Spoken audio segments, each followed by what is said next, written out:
Alright, let's not bullshit and waste any time. This is Monday Night Wrestling Rant, Episode 2, March 7th, 2011. It's about WrestleMania 27, and I have shitloads to say, so let's just get going. First of all, first match of the night, what's it going to be? I think the first match tonight is going to be that bullshit, not necessary 8-man tag. Notice That bullshit is already. shaping up. There's going to be something with the core, something with Big Show. We're going to throw Kane in there and then two random guys. God forbid. That's the only way they get those guys on the card, is with matches like that. But see, and that's my biggest problem with how this card is shaping up, is that they're not going to utilize the roster that they have. Yeah. That's what I'm saying. They've been doing it for years. Like, the only way they get guys that deserve to be on the card, like guys like Sheamus, Kane, whoever, anybody that deserves it, they're like, okay, we didn't build them. We forgot to build these fucking guys that deserve to be built. So, how do we get them on the card just in a shitty way, just a real quick way, like snapping a finger, they're in a match? Yes, throw them in some 8-man bullshit. You're guessing. It's not announced. No, I know, but I'm saying. I'm just saying the way it's shaping up. And the way it's been previously in previous years. I have to disagree. I think Mania is shaping up to be good. I don't like the core match. I'll say that's the one match on the card I don't like. But they haven't announced it yet, so you don't know if that's what the match is going to be. No, I understand what you're saying. It could be Big Show and Diesel versus the core, which I would think would be a very good match. That would be cool. That would be cool. So, and they have not announced it, so you don't know that that's not what they're doing. See, that would be cool. Yeah, you're immediately thinking, you know what, they're going to give me shit. Because they do give you shit, usually. Yeah. So you're just already assuming you're getting shit. You don't know. They brought The Rock back, so they are making Mania. Well, yeah, but alright, let me hit on that, because I wanted to say that. Now, okay, why do you bring in The Rock out of nowhere for a WrestleMania? Back at WrestleMania 14, they didn't have to bring somebody in to make it interesting. Tyson. Okay, right, no, yes, they did. But that was a huge thing the way it was. Now you're bringing in The Rock. That was... Alright, okay, maybe that was mine. Maybe that example. You did not think that through before you said it. Well, but here's the thing, though. Well, here's what I'm getting at. That Mania itself was so good that I actually forgot that they had to call somebody in for it, is what I'm saying. I'm getting at. Like, the card was just good. I'm not saying this one's going to be too bad, but so far everything they have, nothing has any kind of real decent build. You know, Punk Orton. They went all the way back to 2009 to start. That's a good. That has the potential to be a very, very good match. It will be a good match. The ending is just like WrestleMania 3. Everyone talks about Hogan Andre. Yeah, that wasn't a good match. That was a good draw for money. Exactly. The match on that card was Steamboat and Macho Man. Oh, easy. Just like easy. Punk and Orton can take that match status, but it's not going to draw. I mean, yeah, right. To me, that just seems like a recycled one. I use that word all the time. But I keep comparing to other Manias. Like, I look at 14, every match ruled, and, like, you already saw, like, 4 matches, and by the time you were getting to main events like Taker and Kane and Austin Michaels, you were already like, holy shit, this Mania ruled already, now we get into main shit. Everything was good. 14, so not everything. Yeah, but even then, the people gave a shit about the female the matches that matter. My problem with what's shaping for this WrestleMania is that none of the matches matter. There's not a lot of build. Yeah, like, for example, Taker Trips. Yeah, that's just because there's 2 old guys they don't have a match for. Yeah, but how many things they could have had other good matches with story by taking that fucking useless Triple H versus Taker. They could have had 3 matches out of that. Yeah, oh my God. That made sense. Like Sheamus Trips to put Sheamus over. But, no. The reason they didn't have that match is because Triple H was not putting Sheamus over. I said that to you. Yeah, you were right. But I did think they were going to have it. Because they're not putting Sheamus over. He's not going to well, put that's Sheamus true. over. Yeah. It doesn't make sense for him to come back from 10 months away and lose to Sheamus. And then there's no point in having a match. So that's why they're not having it. They proved that last week when Triple H came out and where Sheamus came out and he beat Sheamus up.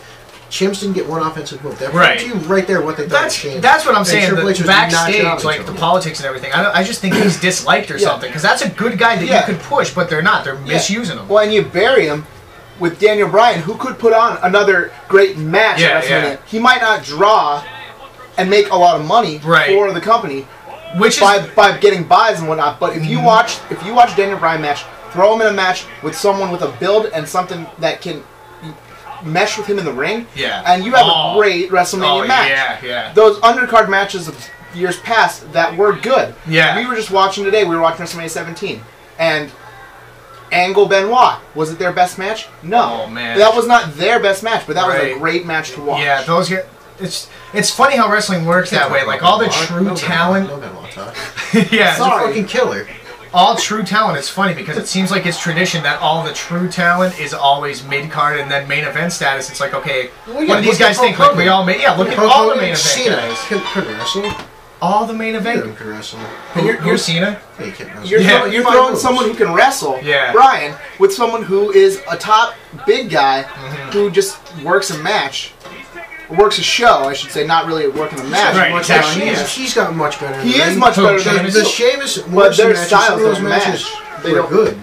Sheamus' style? Sheamus' style just doesn't match with Daniel Bryan's style. I'm not saying he's not good in the ring. He's not improved in the ring. Right. He definitely is improved in the ring. Where could you put him, though? You can't really put him anywhere else because not having Money in the Bank. That's the only thing. Yeah. Not having Money in the Bank is like there to suffice all these second-rate guys that they call second-rate. I think, what was there, 8 guys in the last Money in the Bank? So that's 8 guys that don't have matches now. That's why you have to have I don't disagree with Money in the Bank being an awesome match. I love Money in the Bank. But now with the new pay-per-view, I don't disagree with them not putting one on the show. But that's another thing I wanted to talk about. If they're not going to have Money Bank on the show, why can't they defend the 5 male titles?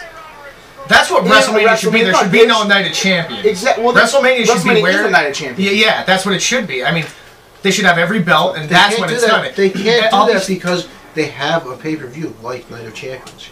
If they gave that to you twice a year, that's why the Money in the Bank's not. That's why the Money in the Bank's on pay-per-view, because they have to sell 11 other pay-per-views besides WrestleMania. Yeah, but I mean, WrestleMania, it's good. Like it has gotten watered down because of all the pay-per-views. Then there's no problem with like an interpromotional, intercontinental, United States like 4-way dance for something. Some kind of bearing. I don't know. Yeah. But at least get those champions involved in something that you're gonna enjoy the match, not just we need a match for Sheamus, we need a match for Bryan. Throw them on there. That's what it seems like they do with a lot of matches. I don't understand how they're failing to promote matches properly with just good build-up and good promos. I mean, you can't even show a promo on the DVD after WrestleMania 27 comes out. You can't have a cool, nice build-up promo of Triple H versus Undertaker, because what would it be?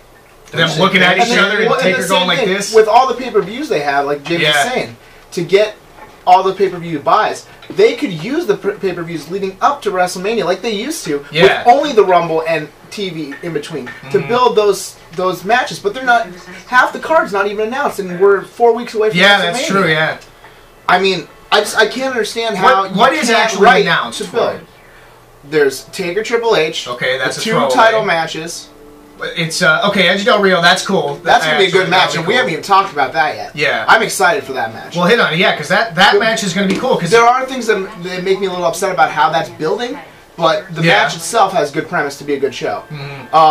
There's Del Rio's a great heel, The Miz and Cena. God forbid we have a WrestleMania title match without John Cena involved. That's cool because Miz is a new champion, but it's kind of bullshit because it's just like they're really still recycling Cena. It's like, really, they're doing this? Not to sound like Miz. Cena and insert person for him to beat. But do you think he's gonna end up winning that? He's been top guy. I hope not. Once he's been top guy, 6 years. Who? Oh, Cena? Yeah. So this is. But it's just like they're just really dragging him out, man. He's more now. How long a Hogan? From before WrestleMania 1 to up until WrestleMania 9. But there were also half as many shows then. Not he was still flying. You saw Hogan on TV how many times a year? How many times a year do you see Cena on TV? Yeah. When was the last time the commercials? They used to have the commercials and it would say Hulk Hogan is appearing when they did the shows. And it was a big deal. Well, yeah, because they were taped from house shows that maybe he worked one a week. And then you go, what we're talking about again with the matches that are announced. Yeah. There's Trips and Taker, the 2 title matches, and then Orton and Punk, which is cool. Orton, Punk. Yeah. And then you're going to take what I was talking about before, not using the titles in matches that involve the titles. Right. You're going to take that core match. Why do Justin Gabriel and Heath Slater have the tag titles for what, a 3rd time? Right. If they're going to be in so they're not defending those titles at this Not if they're going to put a full core match, because how are they going to we went back to the core thing. Which is bullshit. That's nothing more than Raw match. They did not announce that match yet. I mean, you know that's not going to be for the tag titles. You can definitely say that for sure, that the tag titles will not be defended. You could say that for sure, but I'm telling you, it could be Big Show. Yeah. It could be Big Show Nash. And Big Show Nash would be cool. Automatically, that match is good. Big Show Nash would be terrible in the ring, to say the least, but it would still be star-studded. kind of. Especially since it's Nash. Yeah, I mean, it would be cool to see Nash. I thought it was cool to see him that one time. We haven't seen him at all since Rumble. And, I mean, they don't even say anything about it. I know there are one-night appearances and they have that stuff. But still, like, Nash, they made that big deal. Yeah. About... Although he looked terrible because he got knocked out. TNA versus whatever. Wait a minute. Yeah. Wait a minute. Alright, hit on a couple, we need to hit on the title matches. Alright. Cena Miz, garbage. We don't even have to discuss that. I guess we did discuss all of them. They are, whatever happens, are all pretty much garbage. Well, the Del Rio Edge match, I'm looking forward to it. The way they're building out SmackDown, they're just pushing everything away from it. They're like not even contemplating. It's like it's not like that it's going to happen. In the interview we just listened to. Oh, I was reading Foley's book. He's like, WrestleMania is the most important thing in the year. Make it or he said with the right promotion, it can be, and there's none of the right stuff going on right now to make all these things look.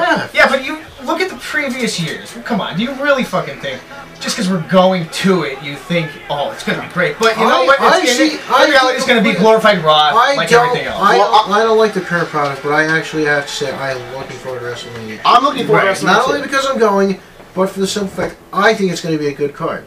Yeah. Well, I really hope you have to be a fan of the current roster, and the guys they have on the roster now, I think, they're getting better.